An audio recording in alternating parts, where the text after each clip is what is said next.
Hello les découvreurs et bienvenue à Food Découverte. Hello. Oui, je sais, je me suis pas rasé, bon, j'ai la flemme. Comme vous avez, comme moi, la flemme de faire la cuisine, mais que vous allez manger quelque chose de bon, allez, on passe encore sur des recettes de cuisine assez simples à faire. On va faire une recette de tape-temps. Littéralement, c'est du poulet au stick de riz. Donc c'est la recette pour une personne. Hein. Si vous avez envie de le faire pour plusieurs personnes, bah, il suffit de multiplier la quantité. Alors, il vous faudra 100 g de poulet coupé à taille, on va dire une bouchée. Il vous faudra à peu près 100 g de thon. Il vous faudra une cuillère à soupe de gochujang, une cuillère à soupe de gochugaru.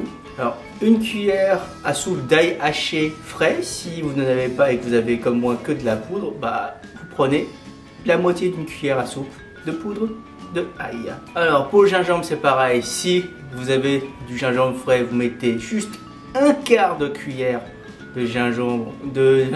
Bah, alors si vous n'avez pas de gingembre, vous n'êtes pas obligé de le mettre. Par contre, il y a le petit arrière-goût un peu et d'odeur, on va dire, d'animal qu'on essaie d'enlever avec le gingembre. Donc, ça va vous voir après. Il vous faudra une cuillère à soupe de mirin, une cuillère à soupe de sucre. Alors si vous mangez pas trop sucré, vous mettez que la moitié d'une cuillère à soupe, ou même quasiment pas du tout, et mettez à la place une cuillère à soupe de miel. Et bien sûr, à la fin, une cuillère à soupe de l'huile de sésame. Passons à la préparation. Ah oui, j'ai oublié, il vous faudra de l'eau. Alors par contre, là, pour moi, ce sera un verre d'eau. Allez, dans un bol, vous allez mettre votre poudre de piment, votre sucre, votre gingembre, l'ail. Ah, j'ai oublié un petit peu. Il faut mettre un peu de poivre, un peu de sel, une cuillère à soupe de gochujang et une cuillère à soupe de mirin. Mélangez. Et voilà.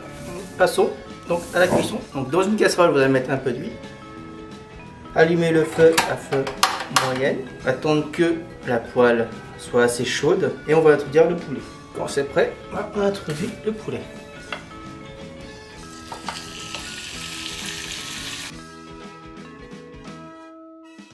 Quand vous voyez que le poulet commence à être bien cuit à 80%, on va introduire les thons. Quand vous avez introduit les thons, ce que vous allez faire maintenant, c'est d'introduire l'eau.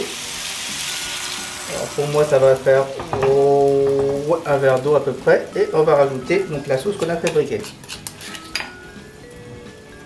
Alors vous n'êtes pas obligé de tout mettre, hein, mais moi j'ai tout mettre parce que j'aime bien manger piquant et j'ai pas envie de garder ça. Donc je vais tout mettre. Et vous mélangez la sauce avec l'eau pour qu'elle se mélange bien. Alors à ce moment-là, vous allez juste goûter un peu l'eau pour voir si c'est comment. Alors si c'est pas assez salé, vous avez le choix. Soit vous mettez un peu de sel, soit comme moi, vous pouvez faire donc le salé avec du soja. C'est ce que je vais faire avec le soja. Donc juste une cuillère. On va attendre l'ébullition. Je vais devoir laisser évaporer jusqu'à ce qu'il reste que quelques millilitres d'eau. Voilà, ça fait à peu près 5 minutes que c'est passé. Les tocs sont bien cuites, le poulet aussi. Le reste, c'est de la bonne sauce. Allez, on coupe. La cuisson est prête. On va passer à la dégustation. Voilà, c'est prêt. Voici le... Alors, donc, la sauce. C'est une sauce piquante. Je vais manger avec le thon.